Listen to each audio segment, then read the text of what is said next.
नमस्कार, मी कादंबरी जाधव आणि स्वागत आहे तुमच्या सर्वांचं माझ्या यूट्यूब चॅनेलमध्ये.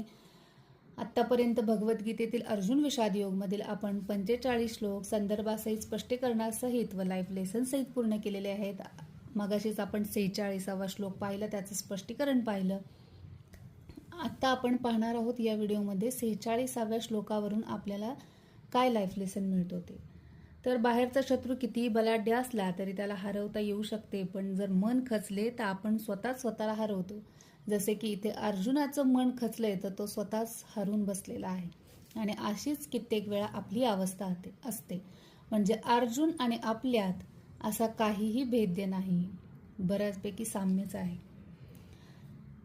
पहिली जी रणांगणं होती ती दृष्टवा होती, दिसत होती. आता जी रणांगणं आहेत ती मनात आहेत. जोपर्यंत आपण आपलं मन जिंकत नाही तोपर्यंत आपण बाहेरच्या रणांगणामध्ये कधीच विजयी होऊ शकत नाही.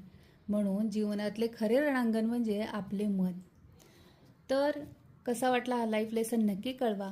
आणि इथेच आपला अर्जुन विषाद योग संपतो आणि इथून पुढे सुरू होतो सांख्य योग.